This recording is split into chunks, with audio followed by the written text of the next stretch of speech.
அத்தனை பேரும் அல்லும்படி 6 முதல் 60% வரை ஆடி தள்ளுபடியுடன் சூப்பர் சரவணா ஸ்டோர்ஸ். ஆச்சி மசாலா எந்த சமையலும் ருசி தேடும் ரகசியம் 20 ரூபாய். 2M சினிமாஸ் டி பிக்சர்ஸ் தயாரிப்பில் தயால் பத்மநாபன் இயக்கத்தில் வெற்றி நடிக்கும் லட்சுமிகாந்தன் கொலை வழக்கு ஜூலை 10 முதல் திரையரங்குகளில். லீமா ரோஸ் போன்றவர்களுக்கெல்லாம் வாய்ப்பு கொடுக்காமல் இருந்திருக்கணும். அதிமுகவும் விசுவாசமா இருப்போம்னு அவங்க சொல்றாங்களே. மாமியார் இப்படி சொல்றாங்க, மருமகன் என்ன சொல்றாரு, தாவேக்கா வேறு அதிமுக வேற அல்ல. அவங்கள பொறுத்தவரை அதிமுகவே தாவேக்கா தாங்க. எதுக்கு இந்த 2 கட்சி ஒரு கட்சி ஆக்கிடலாங்கிற இடத்துக்கு போறாங்க. திமுக அப்பொழுதே கரூர் விஷயத்துல உங்களை கைது பண்ணி உள்ள போட்டு கும்பி இருக்கணும். அதை செய்யல. கரூர் விஷயத்துல கைது பண்ணுங்கன்னு சொல்லிட்டு அதிமுக ரோட்ல இறங்கி போராடி இருக்கணும். அதுவும் அதிமுக செய்யல. திமுக தீய சக்தின்னு நாங்க சொன்னோம், தாவேக்காவும் அதான் சொல்லுது, எம்ஜிஆர் அதான் சொன்னாரு, ஜெயலலிதா அம்மாவும் சொன்னாரு. எடப்பாடிக்கு இது இல்லையே, கட்சி இல்லையே. ஒரு தாசில்தார் ஆபீஸ்ல போய் எங்க தம்பி ஆட்சி நடக்குதுங்க, உடனே எங்களுக்கு பட்டா போட்டு கொடுத்துருங்க அப்படின்னா உடனே போட்டு கொடுத்துறானா, ஆமாம் சார் உங்க தம்பி ஆட்சி நடக்குது, உங்க அண்ணன் ஆட்சி நடக்குது சார் கொடுக்குறாங்களா? விஜய் அவர்களுடைய கார் டிரைவர் ராஜேந்திரன் மகன் சபரிநாதன் எம்எல்ஏ, அது ஒரு பவர் சென்டரா போயிட்டு இருக்கு. அங்க ஒரு கியூ கட்டி நிக்கிறாங்க. சுஷியானந்த் ஒரு பவர் சென்டர், அதை விட பெரிய பவர் சென்டர் ஆதவர்ஜுனா. ஆட்சிக்கு 3 மாசம் தானங்க ஆச்சு, அதுக்குள்ளவா மாற்றம் ஆயிடும்? நீங்க தானே சொன்னீங்க 6 மாசம் அமைதியா இருக்கும். 6 மாசம் அமைதியா தாங்க இருக்கும். அதுக்காக ஒரு கொலை நடந்தா கேட்க கூடாதா? ஒரு சிறுமி பாலியல் வன்புணர்வு நடந்தா கேட்க கூடாதா? தாவேக்கா காரர்களுடைய நடவடிக்கையை கட்டுப்படுத்தினாலே தமிழ்நாட்டில் குற்றம் குறைந்து விடும். இதுக்கு மேல என்ன சொல்றது? நக்கிர நேயர்களுக்கு வணக்கம். இன்று நம்முடன் கருத்துக்களை பரிந்துரை இணைந்திருக்கிறார் அரசியல் விமர்சகர் புதுமடம் ஹலீம் அவர்கள். வணக்கம் சார். வணக்கம். திண்டுக்கல் சீனிவாசன் அங்கே அவங்க மாவட்டத்தில் ஏதோ ஆலோசனை கூட்டம், கட்சி நிர்வாகிகள், அதில் நத்த விஸ்வநாதன் மற்றும் சில நிர்வாகிகள் கடுமையாக பேசுகிறார். வராதவங்களெல்லாம் தான் வீட்டில் இருந்து தாவேக்காவுக்கு போகிறவங்கள தடுக்க முடியல, அப்படிப்பட்டவங்களுக்குலாம் எதுக்கு மீசை அப்படின்னு பேசுகிறாரு. நியாயமான பேச்சு தானே. அப்புறம் அதிமுக திமுக கூட்டணி எல்லாம் வச்சாங்க அப்படின்னு சொல்லி கேப்பையில் நீங்கன்னு சொன்னால் இதெல்லாம் இதெல்லாம் என்ன இதுன்னு கடுமையாக பேசுகிறார். நிர்வாகிகள் மத்தியில் கடுமையாக கோபப்பட்டு பேசுகிறார். இல்லை, ஏன் இந்த கோபம் வருதுன்னா நமக்கு தெரியும். இன்னைக்கு அதிமுக எப்படி உடஞ்சி போய் தாவேக்கா பக்கம் போய் சேர்றாங்க அப்படிங்கிறத சொல்கிறாரு. நாங்கள் ஆளுநர்கிட்ட புகார்லாம் கொடுத்துருக்குறோம். இதை ஆளுநர்கிட்ட புகார் கொடுக்குறாங்க, குதிரை பேரன்னு சொல்கிறோம். இது அப்பட்டமாக குதிரை பேரம் தான். இது ஒன்றும் பெருசாக மூடி மறைக்க வேண்டிய ஒரு செய்தி அல்ல. அதான் இன்னைக்கு கம்யூனிஸ்ட் வீரபாண்டியன் அதைத்தான் சொல்ல வர்றேன். வீரபாண்டியன் இன்னும் சொல்ல போனால் தாவேக்காவுடைய கூட்டணியில் இருப்பார். வெளியிருந்து ஆதரவு தெரிவிக்கிறாங்க சிபிஐ உடைய மாநில செயலாளர். அவர் வெளிப்படையாக சொல்றாரு, இது குதிரை பேரம் தான், நம்ம எல்லாரும் பார்த்துக்கிட்டு தான் இருக்கிறோம், இது குதிரை பேரம் தான், இதை ஒன்றும் பண்ண முடியாமல் இருக்கிறோம், சரியில்லை. மற்றவங்க மாதிரிலாம் அவர் மூடி மறைக்கல, வெளிப்படையாக சொல்றாரு. அதே மாதிரி இப்போ திண்டுக்கல் சீனிவாசனுக்குள்ள கோவம் என்ன?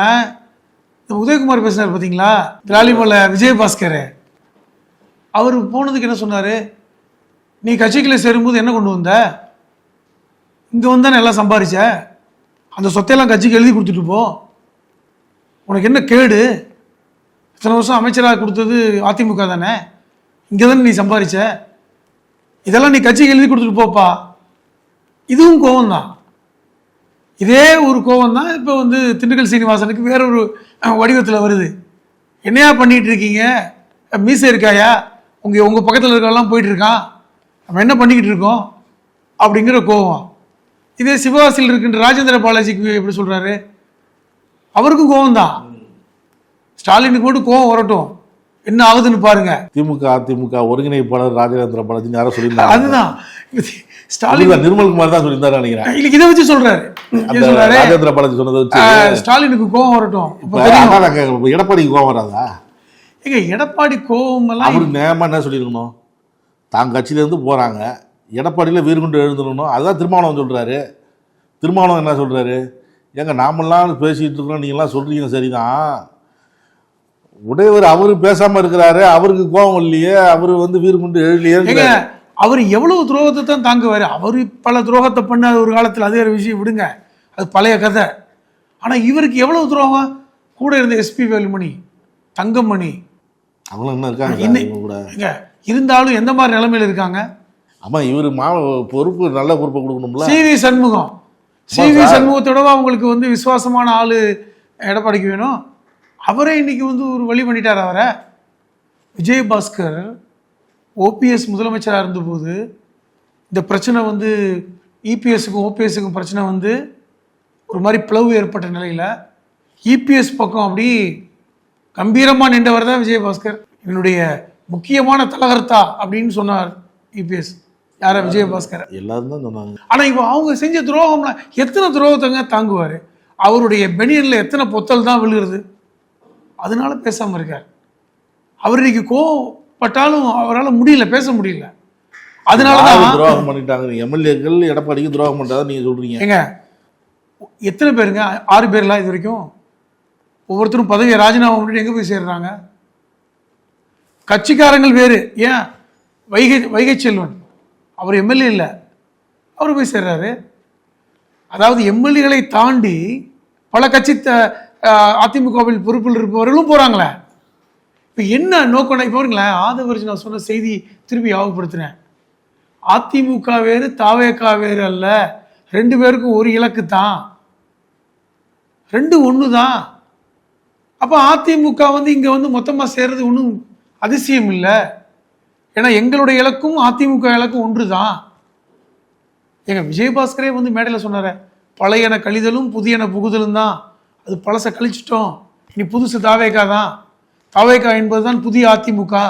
இப்போ திமுக தீய சக்தின்னு நாங்கள் சொன்னோம், தாவேகாவும் அதான் சொல்லுது.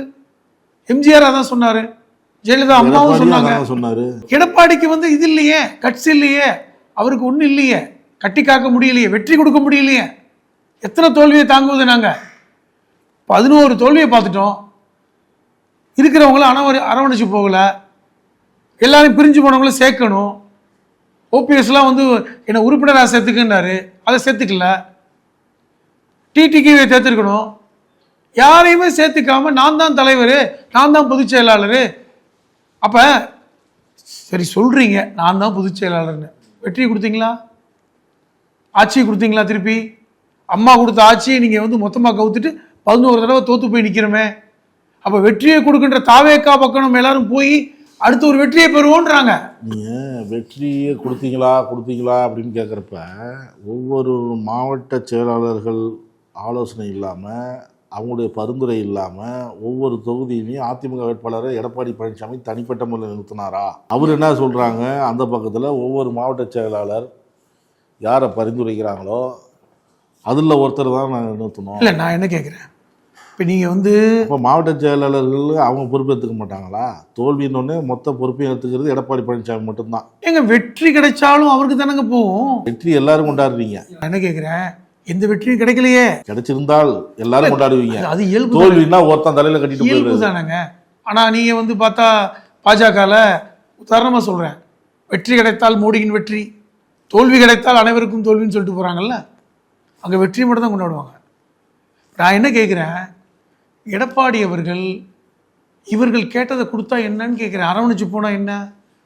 நீங்கள் சர்வாதிகார போக்கு உங்கள்கிட்ட எதுவும் இல்லையே. இதை நான் கேட்கல, சிவி சண்முகம் பேச்சு தான் சொல்கிறேன். இப்போ நீங்கள் அது ஒரு பக்கம். இன்னொரு பக்கம் இப்போ திண்டுக்கல் சீனிவாசன் போன்றவர்கள் என்ன சொன்னாங்க, நீ கூட சொன்னீங்க, நம்மளாம் தடுக்க முடியலை, போகிறத தடுக்க முடியலன்றாங்கல்ல. தடுக்க முடியலன்னா எதுக்கு மீசாங்கிறாரு? கேட்குறேன், தடுக்க முடியலை, அதிமுக அழிஞ்சிட்டு இருக்கு, அதிமுக கரைஞ்சிக்கிட்டு இருக்கு, அப்போ எதுக்கு மீசை வச்சுட்டு இருக்கீங்க அப்படின்னு நத்தம் சீனிவாசனை பார்த்து கேட்குறாரு. ஒரே ஊருக்காரர் தான். நான் என்ன சொல்ல வர்றேன்னா, இதை தடுக்க முடியாது. கிட்டத்தட்ட இப்போ ஏன் போகிறவங்க பாருங்கள். இப்போ நீங்கள் விஜயபாஸ்கர் போனார், விஜயபாஸ்கர் மேலே ஏகப்பட்ட வழக்கு இருக்கிறது, குட்கா வழக்கு இருக்குது. கடந்த முறை அவர் அமைச்சராக இருக்கும்போது மருத்துவக் கல்லூரி அனுமதி கொடுத்தாருன்னு சொல்லிட்டு வேல்ஸ் யூனிவர்சிட்டியோட அவருக்கு ஒரு வழக்கு இருக்கு. போய் ஒரு 10 நாளில் வாபஸ் வாங்கிட்டாரு. சொல்கிறோம், அதுதாங்க புதிய வாஷிங் மிஷின் நம்ம சொன்னோம். அவர் தாவேக்கு ஆதரவாளர், வழக்க வாபஸ் வாங்குறாரு, ஒன்றுமே இல்லைங்கன்றாரு. எதுக்கு போகிறாங்க அப்போ எதுக்கு போகிறாங்க அப்படிங்கிறது எல்லாருக்கும் தெரியுது. இப்போ நீங்கள் சிபிஐயுடைய மாநில செயலாளர் வீரபாண்டியன் தெளிவாக கொடுத்த ஸ்டேட்மெண்ட் அதுதான். எங்க இது குதிரை பிறந்தாங்க, நாங்கள் ஆட்சிகளை சப்போர்ட் பண்ணிக்கிட்டு தான் இருக்கோம், எங்களுடைய அனுசரணையோடு தான் ஆட்சி நடக்குது. ஆனால் எங்களுக்கும் தெரியுது குதிரை பேரம் தான் நடக்குது. இதுவரை தமிழ்நாட்டில் இது போன்ற ஒரு செயல் நடந்ததான்னு கேட்குறாரு. வட இந்தியா மாநிலங்களில் நடந்துச்சு.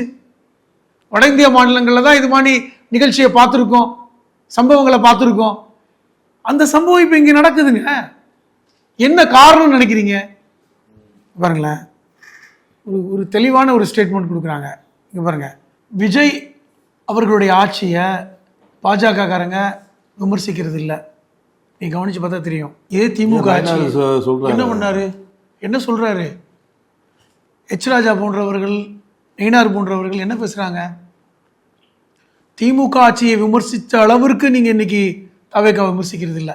கேட்டா சொல்றாங்க, நம்மள அவர் ஒன்றும் சொல்றது இல்லையே, எங்களை எதுவுமே பேசுறது இல்லையே. சில விஷயங்கள் நயினார்லாம் என்ன விஷயம் பேசினாரு? ஊழல் லஞ்சம்லாம் நடக்குதுன்னு திமுகலாம் சொல்றாரு. ஏங்க, ஊழல் லஞ்சம் நடக்குதுங்கிறது நம்மளும் சொல்றேன். அவர் சொன்னார்ல, விஜய் அவர்கள் பதவிக்கு வந்த அந்த முதல் நாள், கடந்த ஆட்சி மாதிரி இல்லைங்க, இது ஒவ்வொரு எல்லாமே இங்கே தான், ஊழலுக்கு எதிரானவர்கள் நாங்கள். ஏங்க, ஊழல் நீங்கள் அரசு அலுவலகத்தில் போய்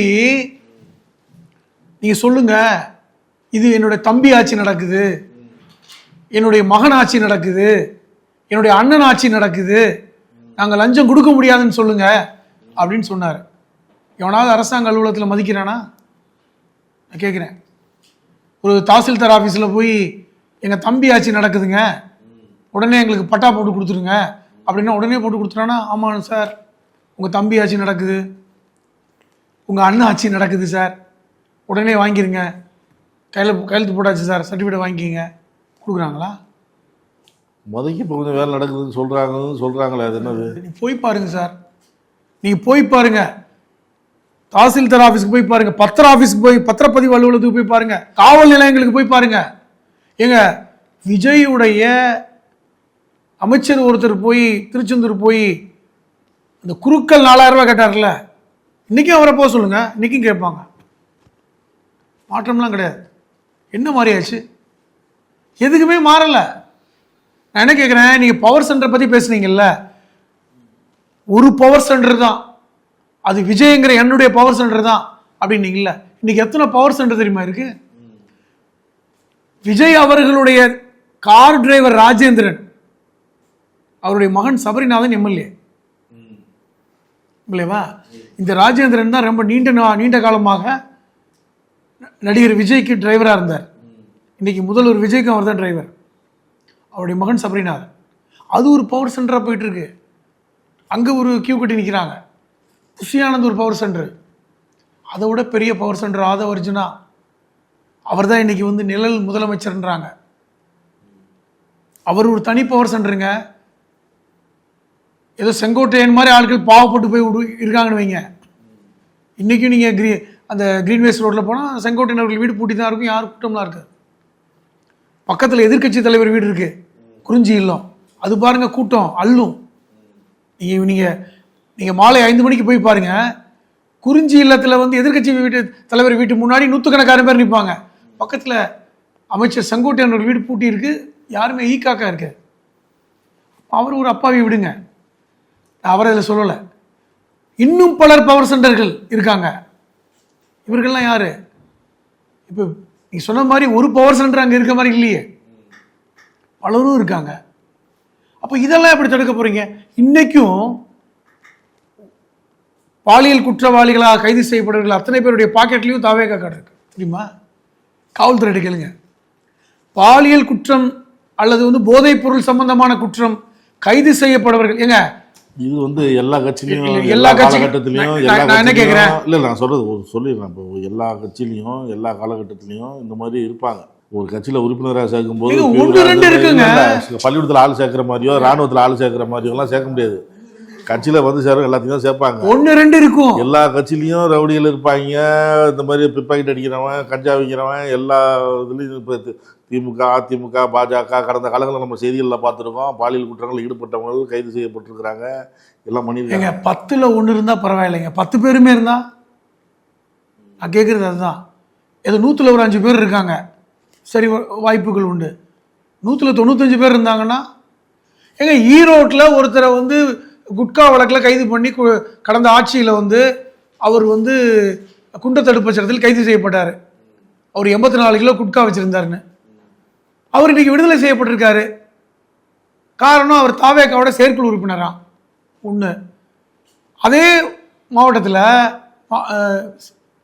ஒரு ஃபிசிக்கலி சேலஞ்சு பர்சன் அவர் 8 கிலோ வச்சுருந்தாருன்னு சொல்லி கைது பண்ணியிருக்காங்க. ஆனால் அவர் வந்து தாவேக்கா ஆள் இல்லையா, இது ஒன்று இருக்குது. அப்போ இந்த மாதிரி எப்படி எடுத்துக்கிறது? இன்றைக்கும் நீங்கள் சொல்கிறீங்க கன்னியாகுமரியில் ஒரு உடல் ஊனமுற்ற ஒரு நபர் கைது பண்ண ஒரு பெட்டி கடை வச்சுருந்தார் சொல்லி கைது பண்ணி, அவர் தாவேக்கா உறுப்பினர் இல்லையா, அவர் திமுக அனுதாப்பியா, கைது பண்ணி அவர் பார்த்தீங்கன்னா சிறையில் வைத்து மரணம் அடைந்திருக்கிறார். அவர் உடம்புல 19 இடங்களில் காயம்னு சொல்கிறாங்க. இது நம்ம சாத்தாங்குளத்துக்கு சம்பவத்துக்கு சமமாக இருக்குது.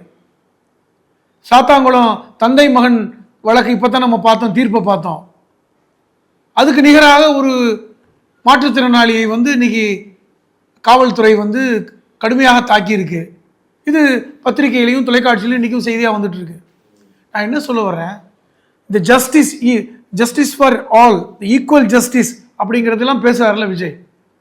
நீதி என்பது அனைவருக்கும் சமமானது, நாங்கள் இது எதுவும் பார்க்க மாட்டோம், ஜாதி மதம் பார்ப்பதில்லை, யார் குற்றம் செஞ்சாலும் கைது பண்ணலாம். ஆனால் இது நடக்கலையே, எதுவுமே இல்லையே. நீங்கள் சொல்கிற இந்த 3 மாதங்களுக்குள் நீங்கள் வந்து எண்ணிக்கையை பாருங்கள், அந்த குற்ற எண்ணிக்கையை பாருங்கள், அந்த சராசரி எண்ணிக்கை கூடி இருக்கா இல்லையா? நான் அதான் கேட்குறேன். நான் என்ன சொல்ல வர்றேன்னா, என்ன மாற்றத்தை நீங்கள் திருப்பி திருப்பி பத்திரிகையாளர் என்ன கேட்குறீங்க தெரியுமா எங்கள்கிட்ட? எங்கள் ஆட்சிக்கு வந்து 3 மாதம் தானேங்க ஆச்சு, அதுக்குள்ளவா மாற்றம் ஆகிடும்? நீங்கள் தானே சொன்னீங்க 6 மாதம் அமைதியாக போகணுன்னு. 6 மாதம் அமைதியாக தாங்க இருக்கும். அதுக்காக வந்து ஒரு கொலை நடந்தால் கேட்கக்கூடாதா? ஒரு சிறுமி பாலியல் வன்புறும் நடந்தால் கேட்கக்கூடாதா? கேட்கலாம் சார். அது வீடு புகுந்து வெட்டலான்னா கேட்கக்கூடாதா? அதுக்கான நடவடிக்கை எடுக்காமையா இருக்காங்க. நடவடிக்கை கடந்த ஆட்சியில் இதே நடவடிக்கை எடுத்தாங்கல்ல. நீங்கள் என்ன பாட்டு பாடுனீங்க ஸ்டேஜில்? இதே நடவடிக்கை திமுக அரசு எடுத்ததா இல்லையா? எடுக்கலையா? எத்தனை குற்றங்களுக்கு எங்க சாத்தாங்குளம் கேஸில் வந்து தீர்ப்பே வந்து திமுக ஆட்சியில் தானேங்க வந்தது. அதிமுக ஆட்சியில் நடத்தப்பட்ட குற்றம், காவல்துறை அந்த மரணம், அதுக்கு வந்து தீர்ப்பு யார் ஆட்சியில் வந்தது? இப்போ நடவடிக்கை எடுத்து தானே இருந்தாங்க. ஒன்றையும் நீங்கள் தானே சொன்னீங்க ஒரு வயதான பெண்மணி கூட தமிழ்நாட்டில் நடமாட முடியவில்லைன்னு. இன்னைக்கு அந்த நிலைமை மாறிவிட்டதா? நான் கேட்குறேன். நீங்கள் ஆட்சிக்கு வந்த உடனே 3 திட்டங்களை கொண்டு வந்தீங்க, 3 சட்டங்களை கொண்டு வந்தீங்க, கையெழுத்து போட்டீங்க 3 விஷயத்துக்கு. அதில் ஒன்று இந்த சிங்கப்பெண் திட்டம். இந்த சிங்கப்பெண் திட்டம் கொண்டு வந்து நீங்கள் செய்த சாதனை என்ன? இப்போ எத்தனை கேஸ் சிங்கப்பெண்களால் எத்தனை வழக்குகள் இப்போ போடப்பட்டிருக்கு? எத்தனை வழக்கு போடப்பட்டிருக்கு? அதுக்கு இப்போ வேணா சொல்லுங்களேன், ஒரு வெள்ளரிக்கையை கொடுங்களேன். ஒன்றுமே இல்லையே.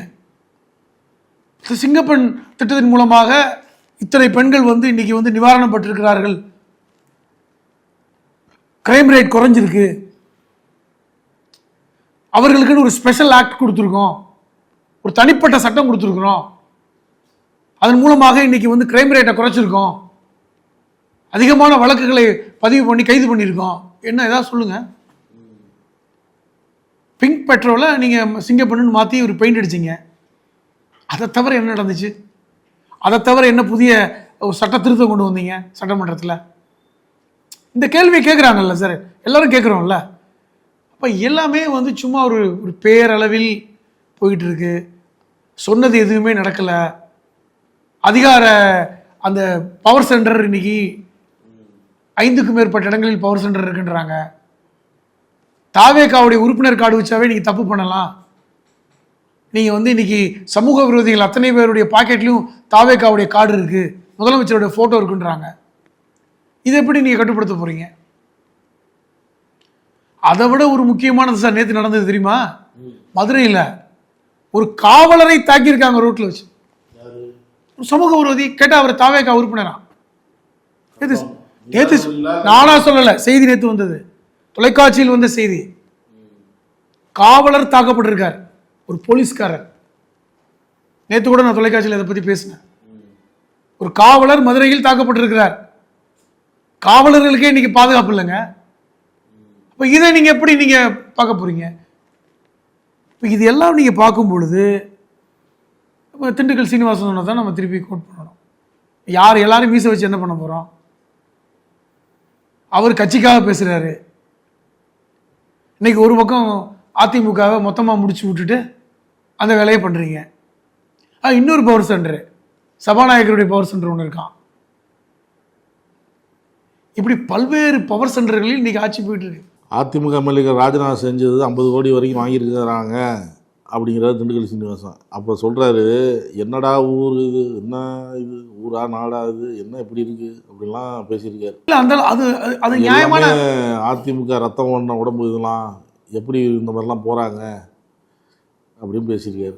அதான் சொல்கிறேன், அவர் சொன்னது நியாயமான ஒரு வருத்தம் தானேங்க. 50 கோடி கொடுத்தாங்க, அதை மறுக்க சொல்லுங்க. இந்த தாவேக்காவுக்கு போன எம்எல்ஏக்கள்லாம் ராஜினாமா செஞ்சுட்டு போனவங்கலாம் 50 கோடி ரூபா வாங்கியிருக்காங்க. மிகப்பெரிய குதிரை பேரம் நடந்திருக்கு. இவங்கெல்லாம் மீண்டும் எம்எல்ஏ சீட்டு வாங்கிடுவாங்களாம். எனக்கு எதுவுமே புரியல, என்ன இது ஊரா நாடா, என்ன இது என்னுமே புரியல. இவர் சொன்ன உடனே அனைவரும் மீண்டும் ஓட்டு போடுவாங்களாம்.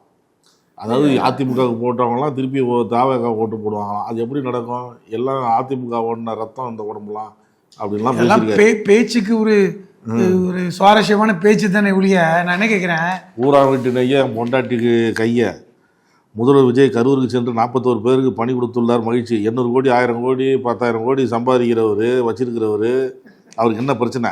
சொந்த செலவில் பணம் கொடுத்தா அனைவரும் பாராட்டுவாங்க. ஊரா வீட்டு நெய்ய என் பொண்டாட்டி கையை என்று சொல்லி அரசாங்க படத்தை எடுத்து கொடுத்தா இதெல்லாம் வாழ்க்கையா? இப்படி எல்லாம் இப்படி சொல்லியிருக்கணும் அவரு, இப்படிலாம் வாழலாமா? இப்படி சொல்லியிருக்கணும் அப்படிலாம் பேசுறாரு.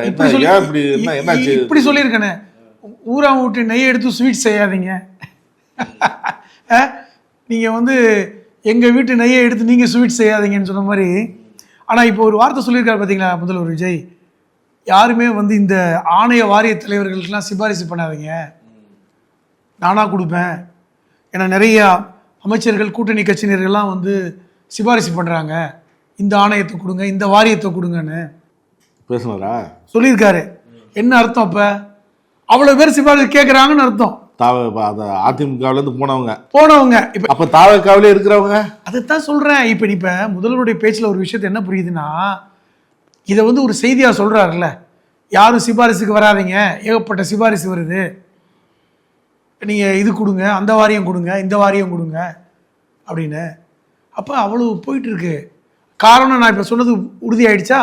அப்போ அத்தனை பவர் சென்டர் இருக்கா? ஏங்க சிபாரிசு எப்படி வரும்? பவர் சென்டர் மூலமாக தான் வரும். நேரடியாக விஜய்க்கு போய் கொடுத்துருவாங்களா? அப்போ இந்த பவர் சென்டர் மூலமாக நீங்கள் கொடுத்துருங்க. இந்த அமைச்சர் மூலமாக ஒரு பவர் சென்டரில் ஒரு சிபாரிசு, இதுக்கு எனக்கு இந்த வாரிய தலைவர் கொடுங்கன்னு இங்கிட்டு. அப்போ இன்னைக்கு விஜய் அவர்கள் என்ன சொல்லி உள்ள ஆட்சிக்கு வந்தாரோ அது நடக்கலை. அதுதான் அர்த்தம். அவர் நினைச்சார்ல ஊழல் இல்லாத ஆட்சி, ஒரே ஒரு பவர் சென்டர் தான், நாங்கள் உடனடியாக ஆக்ஷன் எடுப்போம். இன்னைக்கு வேற ஒன்றும் ஆக்ஷன் எடுக்க தேவையில்லை. அவங்க கட்சிக்காரர்களை கட்டுப்படுத்தினாவே குற்றம் குறைந்து விடும். ரொம்ப சிம்பிள். தாவேக்காரர்களுடைய நடவடிக்கையை கட்டுப்படுத்தினாலே தமிழ்நாட்டில் குற்றம் குறைந்து விடும். இதுக்கு மேல என்ன சொல்றது? புரியுதா? காவல்துறைக்கு ஒரு ஜியோ போடணும், தமிழக வெற்றி கழகத்தை சார்ந்த உறுப்பினர்கள் யாராவது நடவடிக்கையை கண்காணியுங்கள், அவர்களை கட்டுப்படுத்துங்கள் அப்படின்னு. அவ்வளவுதான் மேட்ரு. இப்போ புரியுதா உங்களுக்கு ஏன் எல்லாரும் புலம்புறாங்கன்னு? இப்போ பட்டவர்த்தனமாக ஒரு குதிரை பேரம் நடக்குது, பட்டவர்த்தனமாக பார்த்தீங்கன்னா பவர் சென்டர் உருவாயிருக்கு, பட்டவர்த்தனமாக எல்லா கட்சிக்காரங்களையும் உள்ள இழுத்து போடுறாங்க. அதே நேரத்தில் உங்களை பற்றி விமர்சிச்சா எங்களை எதிர்கட்சிகளை கைது வேற பண்ணுறீங்க. இப்போ அது தெரியுமா? நீங்கள் சொல்லுவீங்க, என்ன சொல்லுவீங்க? கொத்து புரட்டாம்பீங்க. ஆனால் நாங்கள் உங்களை முட்டாள்தனமான வார்த்தை அப்படின்னு பேசக்கூடாது. நீங்க வாயில விரும்பீங்க. விமர்சனம் ஆரோக்கியமான விமர்சனம் சொல்றேன். நீங்க கூட்டு களவாணித்தனங்கிற வார்த்தையை பயன்படுத்துவீங்க. திமுக அதிமுக கூட்டு களவாணித்தனம், களவாணிகள், திருடர்கள், அதெல்லாம் ரொம்ப நாகரீகமான வார்த்தை. நாங்க உங்களை நாகாரித்தனமான அப்படின்னா நீங்க கைது பண்ணுவீங்க. ஆமா, ஆராசா சொன்னாருன்னு கைது பண்ண முயற்சி பண்றீங்கல்ல, வழக்கு தொடக்குறீங்களா? முட்டாள்தனமான முதலமைச்சர் அப்படின்னா கைது பண்றீங்கல்ல. நான் என்ன சொல்ல வர்றேன், விமர்சனத்துக்கு விமர்சனம் பதில் கொடுங்க. அப்போ உங்களை விமர்சித்தால் நீங்கள் கைது பண்ண முயற்சிக்கிறீங்க, அதே மற்றவங்களை நீங்க ரொம்ப எளிதா எவ்வளவு கேவலமா பேச முடியுமோ பேசுறீங்க. அது எப்படி? இது சரியான போக்கு இல்லைல்ல. இல்லை, அந்த மாதிரி பேசினாருன்னா நீங்களும் அந்த மாதிரி தான் பேசணுமா? நான் அந்த மாதிரி பேசலைங்க. ஓ, அவர் பேசலாம், நாங்க பேசக்கூடாதுன்றீங்களா? நீங்க கேட்குறேன். நான் அப்படி அவங்க பேசிட்டாரு அப்படிங்கிறத அதே பாணியை நீங்களும் கையில் எடுக்கணுமா? எதிரி எந்த ஆயுதத்தை எடுக்கிறாரோ அந்த ஆயுதத்தை நம்ம எடுக்க முடியும். ஏங்க எதிரி துப்பாக்கி எடுத்தால் நம்ம கத்தி மட்டும் எடுத்து வந்தால் என்னங்க வெற்றி பெற முடியுமா? எதிரி துப்பாக்கி எடுத்தால் நம்மளும் துப்பாக்கி தான் எடுக்கணும். அது லாஜிக் ரைட்டு தானே? லாஜிக்கலாக நான் சொல்கிறது கரெக்ட் தானே? நம்ம இந்திய அரசமைப்பு சட்டம் ஆர்டிகல் 19 தெளிவாக ஃப்ரீடம் ஆஃப் ஸ்பீச்சை பற்றி சொல்லியிருக்கு. அதில் சில யாராக இருந்தாலும் அநாகரிகமாக பேசுறது தவிர ஆரோக்கியமான விமர்சனத்துக்கு எல்லாரும் தயாராக இருக்கணும். அநாகரிகமாக எதுக்குங்க பேச சொல்கிறோம்? முதலமைச்சரே அநாகரிகமாக பேசுகிறாரு. எனக்கு வாயில் ஏதாவது வந்துருன்னா அது நாகரிகமான பேச்சா கேட்குறேன். இது நாகரிகமான பேச்சான்னு கேட்குறேன். இதுக்கு மட்டும் பதில் சொல்லுங்கள். அப்போ முதலமைச்சர் நாகரிகமாக பேச பழகணும்ல, அதனால ஆட்டோமேட்டிக்காக எல்லாரும் நாகரிகமாக பேசுவாங்க. அதைத்தான் சொல்கிறேன். நீங்கள் சொல்கிற வார்த்தை உண்மை. எல்லாரும் நாகரிகமாக பேசணும், நாகரிகமாக கருத்து சொல்லணும், அதில் மாற்று கருத்தே கிடையாது. ஒரு விமர்சனத்துக்கு நாகரிகமாக பதில் கொடுக்கலாம், தவறே இல்லை, அது கருத்து சுதந்திரம். ஆனால் நீங்களே அப்படி இல்லையேன்ற, நீங்கள் அப்படி இல்லாத போது உங்களை எதிர்த்து விமர்சிக்கிறவர்கள் அந்த மாதிரி வார்த்தையை தவிர கைது பண்ணுறீங்க. அப்படித்தானங்க ஒரு மாற்றுத்திறனாளியை கைது பண்ணீங்க. நீதிபதியை பார்த்துட்டு இறக்கப்பட்டு அவர் சொந்த ஜாமீனில் வெளியே விட்டுருக்காரு. ஏங்க இவரை போய் கூட்டு வந்திருக்கீங்க, அவர் நடக்க முடியாத ஒருத்தர். அந்த அளவுக்கு ஒரு சகிப்புத்தன்மையற்ற ஒரு சூழல் இருக்கு. அதை இன்னைக்கு எல்லாரும் உணர்றாங்க, அவர் கூட இருக்க தலைவர்களும் உணர்றாங்க. அதுதான் முக்கியமாக பேச வேண்டியது. அதாவது திண்டுக்கல் சீனிவாசன் கட்சி ஆலோசனை கூட்டத்தில் நிர்வாகி மத்தியில் பேசும்பொழுது தாவக்காவுக்கு போகிறவங்களை பற்றி வருத்தப்படுறாரு. அவங்க பணம் வாங்கிட்டு தான் போயிருக்கிறாங்க, அதுவும் அவங்க மீண்டும் போய் சீட்டு வாங்குவாங்க அப்படின்னு சொல்லி. தாவக்காவுக்கு போகிறவங்களை தடுக்க முடியலன்னா எதுக்கு இருக்கீங்க, நம்ம எதுக்கு கட்சி நடத்துகிறோம் என்னன்னு நிர்வாகிகளை சவுண்ட் விட்டுருக்கிறார். ஆலோசனை கூட்டத்துக்கு வராத முன்னாள் அமைச்சர்கள் முக்கியமான பொறுப்பாளர்களை கண்டித்து தான் அவர் பேசுகிறார் தாவக்காவுக்கு போகிறதுன்னு. இது லேட்டாக பேசுகிறாங்களோ, ஆரம்பத்திலே இதை கண்டிக்காமல் அதுக்கான ஒரு வழியை தேடாமல் இப்போ எடப்பாடியும் திண்டுக்கல் சீனிவாசனும் எம்எல்ஏ அதிகமாக போகிறது லேட்டாக விழிக்கிறாங்க. தாவேக்காவை ஒரு பெரிய பொருட்டா திமுக மட்டும் இல்லை, அதிமுகவும் பொருட்டா எடுக்காததான் இப்போ காரணமே. எலெக்ஷனுக்கு அப்புறம் எலெக்ஷனுக்கு முன்னாடியும் தாவேக்காவை திமுக ஒரு பொருட்டா மதிக்கல, அதிமுகவும் ஒரு பொருட்டா மதிக்கல. அதுதான் இவ்வளவு பெரிய பிரச்சனை. திமுக அப்பொழுதே கரூர் விஷயத்துல உங்களை கைது பண்ணி உள்ள போட்டு கும்மி இருக்கணும், அதை செய்யல. கரூர் விஷயத்துல கைது பண்ணுங்கன்னு சொல்லிட்டு அதிமுக ரோட்ல இறங்கி போராடி இருக்கணும், அதுவும் அதிமுக செய்யல. இந்த ஆட்சி ரிசல்ட் வந்ததுக்கு அப்புறம், இந்த தேர்தல் முடிவு வந்ததுக்கு அப்புறம் இந்த மாதிரி சூழ்நிலையில் எடப்பாடி ரியாக்ட் பண்ணியிருக்கணும் வேற மாதிரி, அதுவும் செய்யல. இன்னைக்கு லேட்டாக ரியாக்ட் பண்ணுறாங்க. இன்னைக்கு அவங்க ஆட்கள் எத்தனை பேர் போவாங்கன்னு எதிர்பார்க்கல. லீமா ரோஸ் போன்றவர்களுக்கெல்லாம் வாய்ப்பு கொடுக்காமல் இருந்திருக்கணும் எடப்பாடி. எப்படி ஏன் கொடுத்தாங்க? ஏன் கொடுத்தீங்க? அவங்க வெற்றி பெற்றாங்களா? வெற்றி பெற்றது வேறங்க, அதுதானே எல்லாம் நடக்குது உள்ள இருந்துக்கிட்டு. இன்னும் பாருங்க நீங்க, பல்வேறு கூத்துக்கள் நடக்கும். அவங்க என்ன சொல்றாங்க, அதிமுக உண்மையா இருப்போம், அதிமுக சிதைகிறதோ எதுக்குமே நான் எந்த பிரச்சனையும் பண்ண மாட்டேன்னு சொல்றாங்க. ஆமா, அப்படி மொத்தமா கொண்டு போய் தாவேக்கால சேர்த்து அதிமுக சிதையாமல் சிந்தாமல் சிதறாமல் கொண்டு போய் அதிமுக விசுவாசமா இருப்போம்னு அவங்க சொல்றாங்க. அதான் திருப்பி சொல்றேன். அது அவங்க மாமியார் இப்படி சொல்றாங்க, மருமகன் என்ன சொல்றாரு, தாவேக்கா வேறு அதிமுக வேற அல்ல. அவங்கள பொறுத்தவரை அதிமுகவே தாவேக்கா தாங்க, தாவேக்கா அதிமுக தான். எதுக்கு இந்த ரெண்டு கட்சி ஒரு கட்சி ஆக்கிடலாங்கிற இடத்துக்கு போறாங்க. இந்த விமர்சனம் இருக்குல்ல, ஊழல் பண்ண அமைச்சர்கள் பூரா அங்கே போயிட்டாங்க அப்படின்னு ஒரு விமர்சனம் இருக்குல்ல, அது எப்படி சமாளிப்பாரு? அந்த பேர் வராம அதை சொல்றாருல்ல, என்ன சொல்றாரு பாத்தீங்களா? இங்கே ஊழல் செஞ்சவங்கெல்லாம் இந்த கட்சிக்கு வந்துட்டாலும் அவங்க வழக்கு விஷயத்தில் நாங்கள் தலையிட மாட்டோம். ஊழல் விஷயத்தில் வந்துட்டாங்க. விஜயபாஸ்கர் போன்றவர்கள் மேலே, இவர் கரூர் விஜயபாஸ்கர் போன்றவர்கள்லாம் வந்திருக்காங்க. அவர்கள் மேலாம் மணல் இது குற்றங்கள் இருக்குது, சொத்து வருமானத்துக்கு மேலே சொத்து சேர்த்த வழக்கெல்லாம் இருக்குது ஒரு பக்கம். அதில் நாங்கள் தலையிட மாட்டோம். இது இப்படி தானே பாஜகவும் சொன்னாங்க. பாஜக இப்படி தான் சொல்லுவோம், நீங்கள் பாஜகவோட சேர்ந்தீங்கன்னா வழக்கெல்லாம் அப்படியே நீர்த்து போயிடும். ஆனால் சொல்லுவாங்க, இப்படி தான் சொல்லுவாங்க. கிட்டத்தட்ட அதே ஸ்டைல் தான். அதெல்லாம் இந்த மக்கள் இப்போ உணர்றாங்க, மக்களுக்கு தெரியும். என்ன சொல்கிறேன்னா, இனி மக்களுக்கு தெரிஞ்சால் தெரிஞ்சுட்டு போகட்டும் அப்படிங்கிற இடத்துக்கு தாவேகா வந்துருச்சு. கருத்துக்களை பார்க்கும்போது நக்கீரன் டிவிக்கு சப்ஸ்கிரைப் செய்யுங்கள். உங்கள் ஆதரவே எங்கள் பலம். ஆசிரியர்களுக்கு நண்பனாகவும் மாணவர்களுக்கு ஆசானாகவும் திகழும் தேர்வு வழிகாட்டி. ஒவ்வொரு பாடத்திற்கும் அனுபவமிக்க ஆசிரியர்களின் துல்லியமான தெளிவான விடைகள். CNC இருக்கு, தேர்வு பயம் எதற்கு? இது தீரன் பப்ளிஷிங் ஹவுஸ் விற்பனை வெளியீடு.